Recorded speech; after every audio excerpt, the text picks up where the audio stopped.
কোন মুসলমান যদি দাড়ি না রাখে, কোনো কারণে না রাখার কোনো সুযোগ নাই, দাড়ি রাখা সুন্নত, এই কথাটা ভুয়া।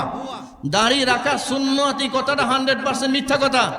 দাড়ি রাখা ওয়াজিব, দাড়ি রাখা ওয়াজিব। জোরে বলেন, দাড়ি রাখা কি বিতরের নামাজ কি? জোরে বলেন, বিতরের নামাজ কি?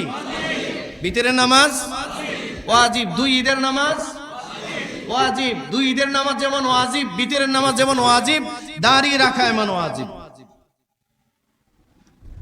এক মুষ্টি পরিমাণ দাড়ি রাখা সুন্নত, এক মুষ্টি পরিমাণ, এক মুষ্টি, এটা হলো সুন্নত। কথা বুঝতে পারছেন তো? দাড়ি রাখা কি? আসতে বলবেন না, জোরে বলেন, আরো জোরে বলেন। দাড়ি রাখা এক মুষ্টি পরিমাণ রাখা সুন্নত। মাসালাটা ক্লিয়ার? এখন যদি কোনো মুসলমান কোনো কারণে দাড়ি না রাখতে পারে কিন্তু অসম্মান করে না, দাড়ি রাখার প্রয়োজন সে মনে করে, কোনো কারণে রাখে না, শয়তানে ধোঁকায় পড়ে, এতে করে সে কাফের হবে না। 24 ঘন্টার গুনাহ, কবিরা গুনাহ তার আমলনামায় লেখা হবে। যে দাড়ি রাখে না, 24 ঘন্টার কবিরা গুনাহ তার আমলনামায় লিখতে হবে, লেখা থাকবে। এটা আপনি যেই হন, আপনি দাড়ি রাখবেন না, এই ফেরেশতারা 24 ঘন্টা আপনার জন্য কবিরা গুনাহ লিপিবদ্ধ করছে, এটা অনবরত চলতে থাকবে। আর ফেরেশতাদের লানত তো আছেই। হ্যাঁ, এতে করে তার কবিরা গুনাহ হচ্ছে কিন্তু কাফের হয় নাই। কিন্তু কোন মুসলমান দাড়িকে নিয়ে বিন্দু পরিমাণ যদি কোনো ঠাট্টা বিদ্রুপ করে, কি করে? ঠাট্টা বিদ্রুপ। যেমন একজন লোক দাড়ি রাখছে, তারে বিদ্রুপাত্মক মনোভাব নিয়ে চাচা বলে ডাকে, বন্ধু বন্ধুরে চাচা বলে ডাকে। বন্ধু দাঁড়িয়ে রাখছে, কলেজ ইউনিভার্সিটির ছেলেগুলো যারা দাঁড়িয়ে রাখে, তাদের বন্ধু, একই ক্লাসমেট, একসাথে পড়ে, তো তারা চাচা চাচা বলে ডাকে, ক্রিটিসাইজ করে। কথা বলে না, জুড়ে বলেন, কি করে? ক্রিটিসাইজ করছে, নবীর সুন্নাহকে ক্রিটিসাইজ করছে। কোন বেয়াদব যদি এটা করে থাকে, ও সাথে সাথে বেঈমান হয়ে যাবে, কাফের হয়ে যাবে। নবীর ন্যূনতম একটা সুন্নতকে কেউ যদি ক্রিটিসাইজ করে, নবীদের একটা সুন্নতকে কেউ যদি নেগলেন্সি করে, অপমান করে, সে সাথে সাথে বেঈমান হয়ে যায়, কাফের হয়ে যায়। দাড়ি না রাখলে কাফের হয় না কবিরা গুনাহ হয়? আর নবীর সুন্নত, দাড়ি অথবা অন্য যে কোনো সুন্নতকে কেউ যদি অপমান করে, ঠাট্টা বিদ্রুপ করে, তখন কি হয়? জোরে বলেন, বেঈমান হয়, বেঈমান। একটা মুসলমান নিজেকে দাবি করে যে আমি নবীর সুপারিশ চাই, ইয়া নবী সালাম আলাইকা, মিলাদ পড়তে পড়তে বেহুশ হয়ে যায়, মিষ্টি আর এই জিলাপি দিতে দিতে বেহুশ হয়ে যায়। কিন্তু এর চেহারার দিকে তাকাইলে মনে হয় এটার কি রে, এ কি দেখা যায়? তো মহিলাদের মতো দেখা যায়। এই কি অবস্থা ভাই? আপনার মুখে দাঁড়িয়ে নিয়ে আপনার মনে মনে ভাবতেছেন আপনার খুব হ্যান্ডসাম দেখা যায়। আরে কি দেখা যায়? মুখে দাঁড়িয়ে নিয়ে আপনার খুব হ্যান্ডসাম দেখা যায়, কি দেখা যায় আপনার? রাগ করতেছেন আপনারা? আমরা জানি যার মুখে দাঁড়িয়ে এখানে যারা আছেন, আপনারা ওই শ্রেণীর মানুষ না। আপনারা অবশ্যই ভিতরে লালন করেন দাড়ি রাখাটা, এবং এটা রাসূলের সুন্নাত, এবং এটাকে আপনারা মহব্বত করেন, এটা আমার জানা আছে। আছে না নাকি? ভিতরে আছে না এটা? যার মুখে এখন দাড়ি নাই, নবীর প্রতি, নবীর এই সুন্নাহর প্রতি মহব্বত আছেন আপনাদের? রাগ করবেন না কেউ, রাগ করবেন না। আপনি আল্লাহর সৃষ্টিকে বিকৃত করেছেন, আপনি আপনার স্রষ্টার ডিজাইনকে অপছন্দ করেছেন। আপনি কত বড় কত বড় কত বড় একজন অপরাধী, নিজেকে প্রশ্ন করবেন, নিজেকে প্রশ্ন করবেন। আল্লাহ ডিজাইন দিয়েছেন, মানুষ বানিয়েছেন কে? চিৎকার করে বলুন, জোরে চিৎকার করে বলেন, কে বানিয়েছে? আল্লাহ বানিয়েছে, আল্লাহ ডিজাইন করেছে, কাউকে জিজ্ঞাসা করে নাই। কাকে হাত দিতে হবে, কাকে হাত দেওয়া লাগবে না, কার হাতের মধ্যে আঙ্গুল 5টা হবে, কার হাতে আঙ্গুল 6টা হবে, কার নাক থাকবে, কার নাক থাকবে না, কার চোখ থাকবে, কার চোখ থাকবে না, কার ঠোঁট থাকবে, কার ঠোঁট থাকবে না, কার কান থাকবে, কার কান থাকবে না, কার পা থাকবে, কার পা থাকবে না, কার জিহ্বা থাকবে, কথা বলতে পারবে না। এই সম্পূর্ণ ডিসাইড করেছেন আল্লাহ। কার মুখে দাড়ি থাকবে, কার মুখে দাড়ি থাকবে না, এটা ডিসাইড করেছেন আল্লাহ। এই ডিজাইনটা পছন্দই করেছেন আল্লাহ। জোরে বলেন কে? আল্লাহর দেওয়া ডিজাইন আপনার ভালো লাগে নাই, আল্লাহর দেওয়া ডিজাইনটা আপনার পছন্দ হয় নাই।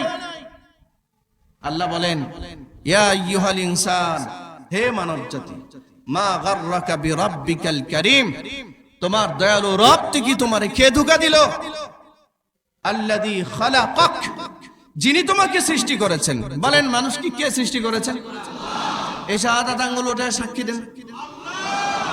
জোরে বলেন, কে সৃষ্টি করেছেন? মানুষের স্রষ্টা কে? সমগ্র মাখলুকাতের স্রষ্টা কে? আল্লাহ বলেন, আরে যিনি তোমাকে সৃষ্টি করেছেন, আল্লাযী খালাকাকা ফাসাওয়াকা ফাআদালাক, যিনি তোমাকে সৃষ্টি করেছেন, তোমাকে সুসামঞ্জস্য করেছেন, তোমাকে সুগঠিত করেছেন। ফি আইয়ি সূরাতিম মা শাআ রাক্কাবাক, এমন করে তোমাকে সৃষ্টি করেছেন যেমনটা তোমার রব চেয়েছেন। তোমার আল্লাহ যেমন পছন্দ করেছেন তোমাকে এমন ভাবে বানিয়েছেন। কাউকে আল্লাহ 7 ফিট বানিয়েছেন, এটা আল্লাহর পছন্দ, ঠিক কিনা জোরে বলেন। কাউকে 6 ফিট লম্বা করেছেন, এটা আল্লাহর পছন্দ। কাউকে আল্লাহ 5 ফিট বানিয়েছেন, এটা আল্লাহর পছন্দ। কাউকে 3 ফিট বানিয়েছেন, এটা আল্লাহর ডিজাইন করা পছন্দ।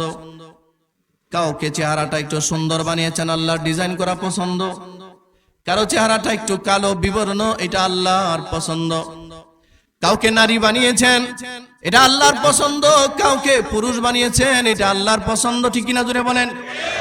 কাউকে আল্লাহ নারীও বানান নাই, পুরুষও বানান নাই, দুইটার মাঝখানে তৃতীয় লিঙ্গের মানুষ বানিয়েছেন, এটা আল্লাহর পছন্দ, ঠিক কিনা জোরে বলেন।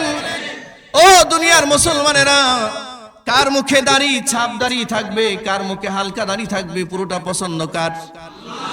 মহিলাদের মাথার চুল লম্বা হবে, পুরুষের মুখে দাড়ি থাকবে, আর মহিলাদের মুখে দাড়ি থাকবে না। এই ডিজাইনটা পছন্দ আল্লাহ। আর আপনি এটারে পরিবর্তন করে মহিলাদের ডিজাইন গ্রহণ করছেন। মানে মহিলার যে ডিজাইন, এটা আপনার কাছে ভালো লাগে। কি মানুষ আপনি? আপনার রুচির এত দুর্ভিক্ষ কেন? আপনার রুচি তো হিরো আলমের চেয়েও খারাপ। আপনি তো ভয়ঙ্কর অবস্থায় আছেন, কথা বলেন না কেন? জোরে বলেন না কেন? রুচির এত দুর্ভিক্ষ কেন আপনার? আল্লাহর ডিজাইনটাকে আপনার কাছে অপছন্দ মনে হচ্ছে। যিনি সব কিছু জানেন, জগৎ যা জানে না তিনি সব জানেন, ঠিক কিনা জোরে বলেন। আল্লাহর পছন্দটা আপনার কাছে অপছন্দ হয়ে গেল।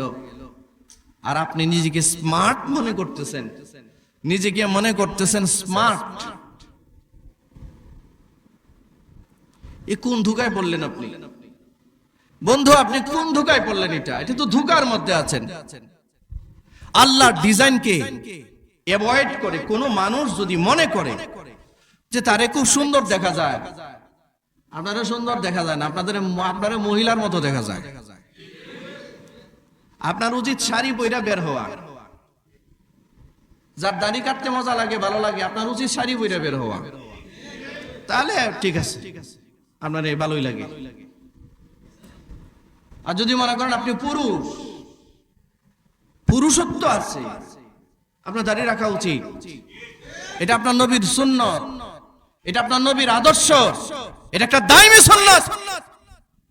আপনার পাগড়ি কবরে যাবে না, মেসওয়াক সুন্নাত কবরে যাবে না, দস্তরখান সুন্নাত কবরে যাবে না, লম্বা জামা পরা সুন্নাত কবরে যাবে না, কিন্তু সেটআপ করা একটা সুন্নাত কবরে চলে যাবে।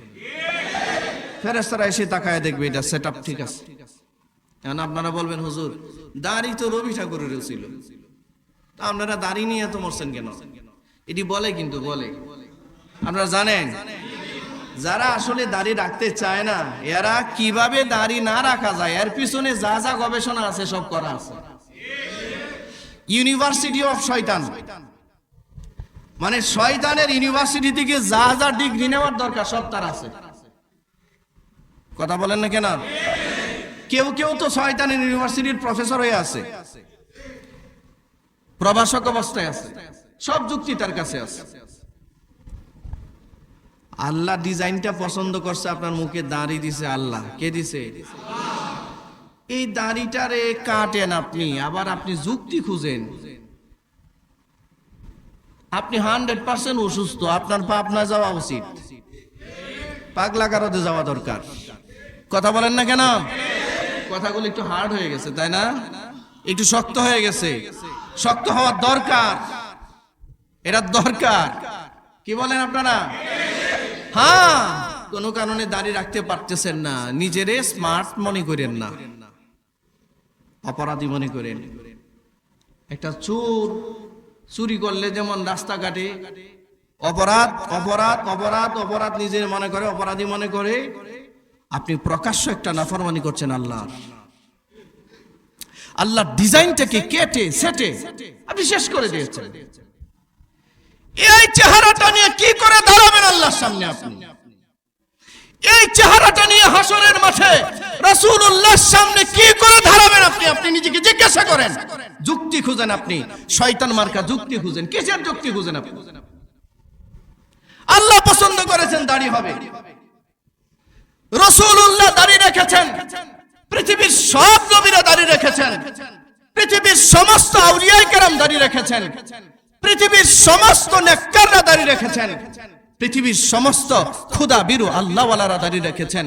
আর আপনি ডিজাইনটার পুরা বিপরীত, নিজেকে আশিকে রাসূল মনে করেন, পরহেজগার মনে করেন। ধোঁকা, এটা ধোঁকা। জোরে বলেন, এটা কি? এটা ধোঁকা। এটা আমাদের সবার জন্য ধোঁকা। আল্লাহ আমাদেরকে হেফাজত করুক। আপনি বলবেন হুজুর বউ দাড়ি পছন্দ করে না। যে বউ দাড়ি পছন্দ করে না, এরে ঝাড়ু দিয়া সুন্দর করে মালিশ করে বিদায় করেন। ও আপনারে জাহান্নামে নিবার রশি গলায় ঝুলাইয়া দিছে। এ আপনার হিতাকাঙ্ক্ষী নয়, ও জাহান্নামে নিবার ড্রাইভারও। ও আপনার স্ত্রী হওয়ার যোগ্য নয়। কথা বলেন না কেন? জুড়ে বলেন না কেন? যে বলে দাড়ি পছন্দ করে না, ভালো লাগে না, অনেকে বলে হুজুর একটু অনুমতি নিয়ে নেই, বেয়াদবে কয় কি? কথা বলেন না কেন? আপনারা রাগ করতেছেন? একটু কঠিন হয়ে যাচ্ছে কথা, না? কার কাছ থেকে অনুমতি নেবেন? ওই যে হোম মিনিস্টার নাম দিয়েছে, হোম মিনিস্টার, বউয়ের নাম দিয়েছে হোম মিনিস্টার। খান নাসের সাথে খান নাসের মিল বড় ভালো হয়। কথা বলেন না কেন? বউয়ের কাছ থেকে অনুমতি নিয়ে বুঝি দাঁড়িয়ে রাখবে। কতটুক নিম্নমানের, কতটুক নিকৃষ্ট মানুষ। তামাশা করছেন রাসূলের সুন্নাহর সাথে, আল্লাহর ডিজাইনের সাথে আপনি তামাশা করছেন। আপনি আপনার বউয়ের কাছ থেকে দাঁড়িয়ে রাখার অনুমতি নেবেন। শয়তান জানি গুনাহগার, বউয়ের কাছ থেকে দাঁড়িয়ে রাখার অনুমতি নেবেন। আল্লাহ হেফাজত করুক। জোরে বলেন আমিন। আল্লাহ আমাদেরকে বুঝ দান করুক। সবাই বলো না আমিন।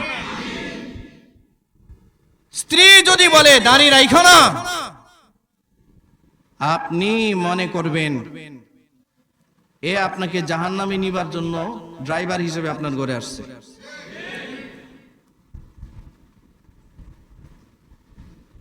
সবচেয়ে বেশি মহব্বত নবীর সুন্নাহর প্রতি মুসলমানদের থাকা দরকার। ঠিক কিনা? জোরে বলেন, আরো জোরে বলেন।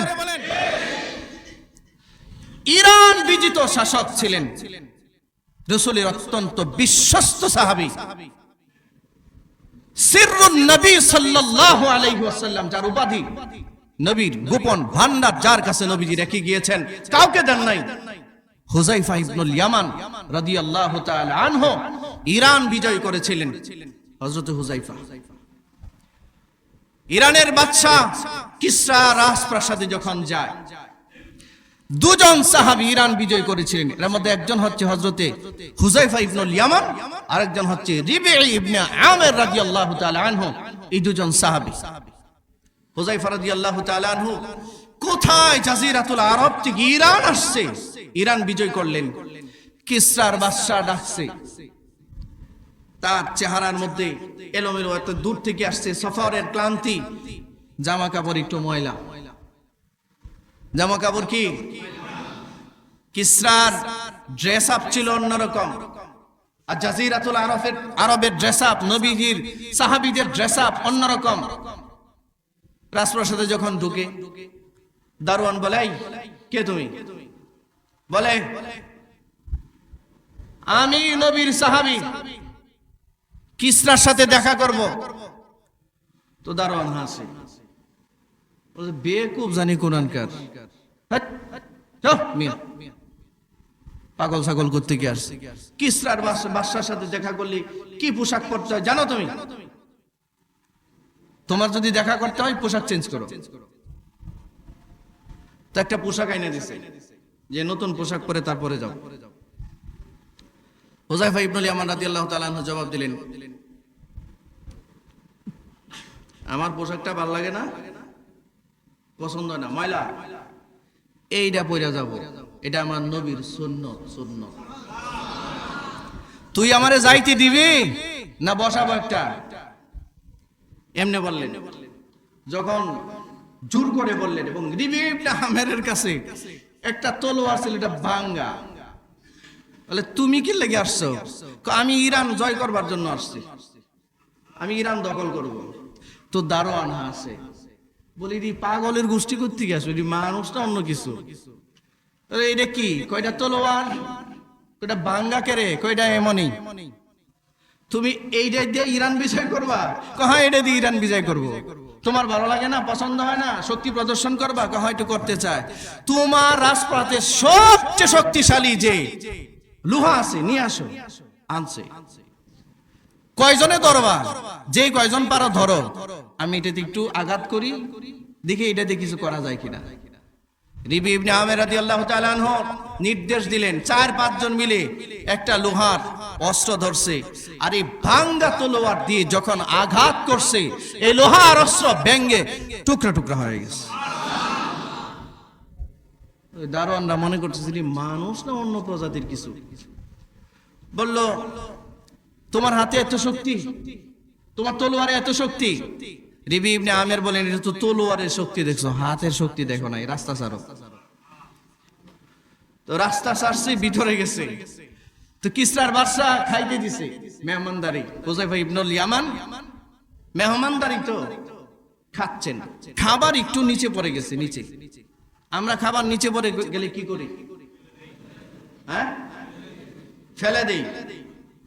আমাদের সমাজের এলিট শ্রেণী, যারা এলিট শ্রেণী, আমাদের সমাজে যারা কিছু কয়েকটা টাকার মালিক, আপনি গুলশান, বনানী, ধানমন্ডি, বাড্ডা, উত্তরা, বসুন্ধরা, এই সমস্ত রেসিডেন্সিয়াল এরিয়াতে গিয়ে দেখেন, ম্যাক্সিমাম মানুষের ছেলে মেয়েগুলো হাইওয়ান জানোয়ারের মতো চলাফেরা করে। যা খায় তার চেয়ে 3 গুণ বেশি নষ্ট করে, এবং এইটাকে তাদের একটা এলিট সোসাইটি মনে করে, স্ট্যাটাস মনে করে। যার সর্বনাশ, অনেক কিছু। মনে রাখবেন, আল্লাহর দেওয়া রিজিকের সাথে যারা এরকম তামাশা করে, মরার আগে না খেয়ে মরতে হবে ওর। ও 1000 কোটি টাকার মালিক হলে না খেয়ে মরতে হবে তার। শুধু শুধু নাক দিয়া ছিদ্র করে যাও, এমনি ঢুকায় না। অতীত বড় খারাপ থাকে, যে কোনো ঝামেলা থাকে। রিবিঈ ইবনে আমির, হুযায়ফা ইবনুল ইয়ামান খাইতে বসছেন, তো একটু খাবার নিচে পড়ে গেছে। আমরা তো দস্তরখান কাকে বলে চিনি না, চিনি? দস্তরখান আছে বাসা, প্রয়োজন মনে করি, প্রয়োজন তো মনে করেন, নবীর একটা সুন্নাহ। তো খাবারটা পড়ছে, উনি উঠায়া খাচ্ছেন। তো রাজপ্রাসাদের, কিসরার প্রাসাদের একজন বলছে, উনি মুসলমান, বলছে, হযরত আজকে অন্তত পক্ষে খাবারটা উঠায়েন না। আপনি যেখানে আসছেন এখানে খাবারের অভাব নাই, এটা কিসরার রাজপ্রাসাদ, এটা না উঠাইলেও সমস্যা না। আপনি যে উঠাচ্ছেন এরা মাইন্ড করবে, বলবে এটা আনসোশাল, কি সুসাল? জোরে বলে। আনসুসাল বুঝেন কি? অসামাজিক, এ বুঝে না, সমাজ টমাজ বুঝে না, এটা বাদ দেন। তো হযরত হুযায়ফা ইবনুল ইয়ামান বাঘের মতো গর্জে উঠে বললেন, আত্রুকু সুন্নাত রাসূলিল্লাহি সাল্লাল্লাহু আলাইহি ওয়াসাল্লাম লিহাউলাইল হুমাকা। এই আহমক আর বেয়াদব গুলোর কারণে আমি আমার নবীর সুন্নাত ছেড়ে দেব?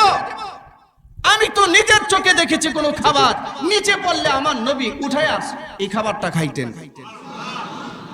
কিসরার রাষ্ট্রপ্রধান কি মনে করলো, এই রাষ্ট্রপতি কি মনে করলো, এটা আমার বিষয় নয়। আমার নবীর সুন্নাত, এটা সুন্নাত, এটা সুন্নাত। আমি এই আহমকদের জন্য নবীর সুন্নাতকে ছাড়তে পারি না। আল্লাহু আকবার বলেন।